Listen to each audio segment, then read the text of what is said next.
Bienvenue dans le Journal de l'Afrique. À la une de cette édition, Roch Kaboré élu président du Burkina Faso dès le premier tour. Une victoire reconnue par ses principaux adversaires. Le défi qui attend le nouveau chef d'État sont nombreux, à commencer par le développement du pays. 2 milliards d'euros pour l'Afrique à la COP21. La France promet d'aider le continent à lutter contre le réchauffement climatique. Décision annoncée lors d'un mini-sommet consacré aux pays africains. Parmi les projets évoqués, la Grande Muraille Verte et la restauration du lac Tchad. Et enfin, un reportage dans l'Est de la République démocratique du Congo. La riposte de l'ONU et de l'armée congolaise. Ils ont affronté les rebelles ougandais des forces démocratiques alliées. Dimanche, les ADF ont tué au moins 24 personnes, dont un casque bleu.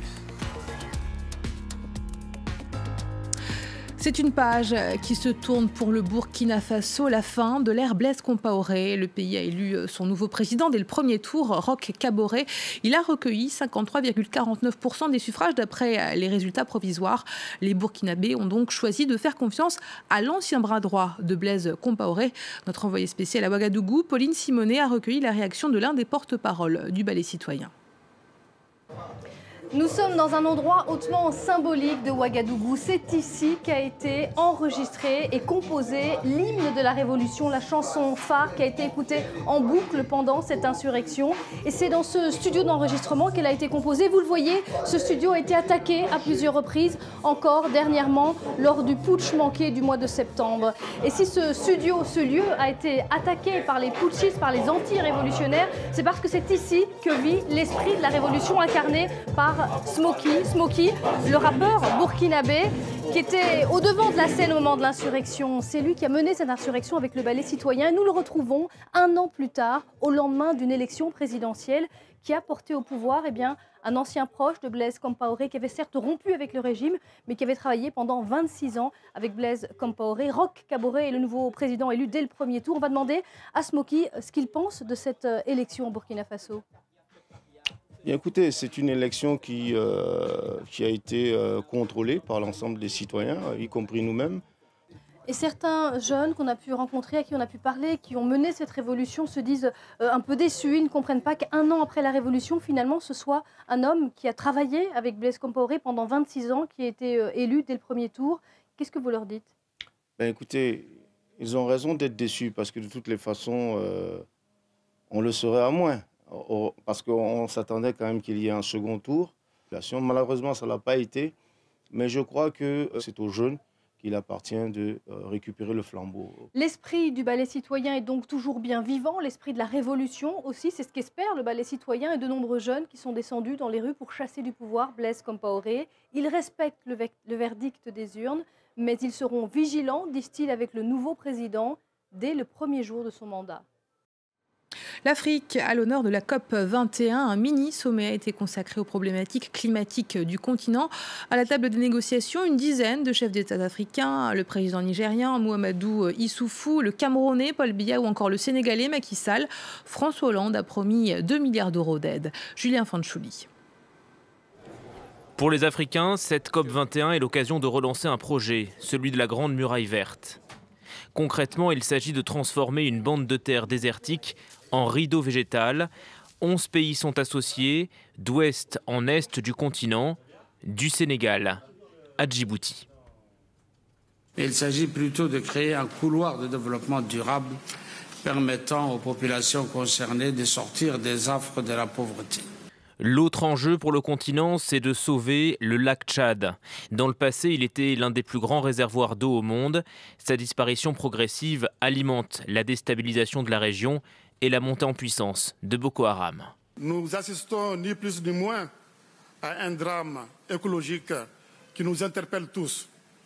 En effet, le lac Tchad risque de connaître le même sort que la mer d'Aral, c'est-à-dire une disparition totale. Troisième urgence, l'électrification du continent. 3 Africains sur 4 vivent encore sans électricité. L'une des solutions, le développement des énergies renouvelables. La France y prendra sa part. François Hollande promet une aide de 2 milliards d'euros à l'Afrique d'ici à 2020. La colère et la déception en Centrafrique, moins de 24 heures après le départ du pape François du pays et de son appel vibrant à la réconciliation. Un jeune musulman a été tué à quelques mètres d'une mosquée du quartier du PK5. D'après les témoins, les tireurs se trouvaient de l'autre côté du canal qui sépare l'enclave musulmane des quartiers chrétiens de Bangui. L'ONU et l'armée congolaise contre-attaquent. L'Est de la République démocratique du Congo a été le théâtre de tueries dimanche. Des tueries attribuées aux rebelles ougandais, les forces démocratiques alliées. Au moins 24 personnes, dont un casque bleu, ont trouvé la mort. Le récit de Nicolas Charmin. La riposte de l'ONU a eu lieu dans le territoire de Beni. Elle a ciblé les rebelles ougandais de l'ADF. Dimanche, ils avaient attaqué Eringeti. Les traces des violences sont encore visibles. D'après le commandant de la force onusienne, les rebelles ont désormais davantage d'armes qu'il y a quelques mois. Nos hélicoptères ce matin ont engagé le groupe d'ADF qui avait perpétré ces crimes dans la ville de Eringeti. Nous les avons suivis dans leur progression. Ces images ont été tournées dimanche. Selon l'ONU, 24 personnes ont été tuées ce jour-là, des civils, des soldats et des assaillants. Les ADF sont des rebelles musulmans opposés au président ougandais, mais ils sévissent aussi au Congo depuis les années 90. Le gouvernement promet de détruire ce mouvement islamiste. Ce qu'on appelle la guerre asymétrique, les autres utilisent le système de terrorisme, donc le système de guérilla. C'est pour cela que des fois on a l'impression que notre armée est dépassée. Mais je crois que la puissance de feu actuellement qu'a notre armée nous permet de croire que nous allons mettre fin à cette guerre. Les soldats congolais ont aussi été visés dimanche par les ADF. Depuis octobre 2014, ces rebelles ont déjà tué plus de 500 civils. On reste en République démocratique du Congo. Sur le front politique, il n'y aura pas de dialogue national. L'opposition congolaise refuse la proposition du président Joseph Kabila. Le bras de fer se poursuit donc. Les principaux partis d'opposition ont même appelé à de nouvelles manifestations. Le reportage de notre correspondant sur place, Thomas Nicolon. Le dialogue national fait la une dans la presse congolaise aujourd'hui. Dynamique de l'opposition et G7 ont décidé de ne pas prendre part au dialogue. Ils invitent les Congolais à descendre dans la rue. Nous sommes déterminés à appeler le peuple congolais à reprendre ses droits. Si la dérive s'est matérialisée par l'organisation des dialogues, dont on sait que le but est connu à l'avance, c'est de permettre à M. Kabila d'être président à vie. Nous ne sommes pas dans la logique du dialogue. Nous, on est dans la dynamique du respect de la Constitution. L'UDPS, le parti historique de l'opposition congolaise, souhaite quant à lui participer au dialogue convoqué par le gouvernement, mais sous certaines conditions. On va se convenir de la thématique à discuter autour de ce dialogue et avant de commencer le dialogue, de faire une déclaration commune pour dire que le dialogue ne va pas servir de glissement, ne va pas servir à Kabila de se représenter dans un troisième mandat. Le gouvernement, de son côté, considère ce dialogue comme une invitation à résoudre les problèmes ensemble. La réaction de l'opposition est perçue comme contre-productive. C'est simplement une posture négativiste, pessimiste et stérile. Cela ne veut rien dire. On vous invite à parler d'un problème et vous dites « je ne vais pas en parler parce que je ne suis pas sûr que ce que je veux va s'imposer ». Ça n'a aucun sens. Ce n'est même pas logique. Une opposition qui peine à se mettre d'accord, une majorité considérée par beaucoup comme non crédible. Pour l'instant, il s'agit bien d'un dialogue de sourds. C'est aujourd'hui la journée mondiale de la lutte contre le sida, un fléau qui frappe durement l'Afrique et notamment l'ouest du Kenya.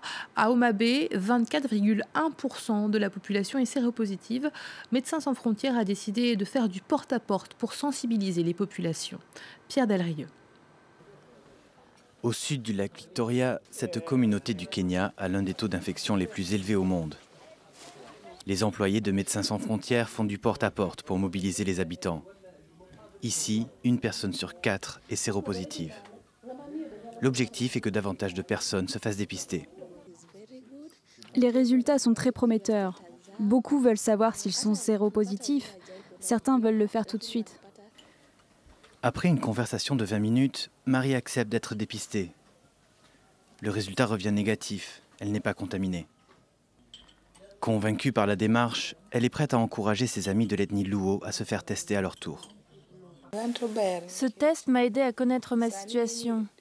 Il pourra aussi aider les autres villageois. Cette région du Kenya est plus touchée que d'autres, en raison de certaines traditions.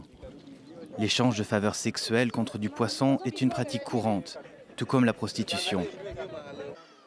Et la circoncision chez les hommes est rare. Cette communauté ne pratique pas la circoncision. Nous essayons de l'encourager, car on sait que c'est une mesure préventive efficace. Elle peut réduire le taux d'infection de 60%. Dans les tentes de l'ONG, les habitants peuvent être dépistés ou circoncis. Depuis que le projet a été lancé en août, 5200 personnes ont déjà été testées. C'est la fin du Journal de l'Afrique. Merci de l'avoir suivi. L'information continue sur France 24.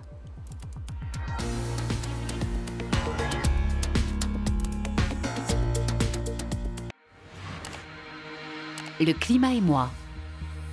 Notre alimentation va-t-elle changer ? Comment nos agricultures vont-elles s'adapter aux bouleversements climatiques ? Dans quel type de logement vivrons-nous en 2030 ? Comment nous déplacerons-nous en 2050 ? RFI vous propose de répondre à ces questions dans Le climat et moi, un web documentaire inédit à travers le parcours de 16 familles sur tous les continents qui s'adaptent au changement climatique dans leur quotidien et saisissent les opportunités de la transition énergétique. Le climat et moi, en partenariat avec l'association 4D, à découvrir sur RFI.fr.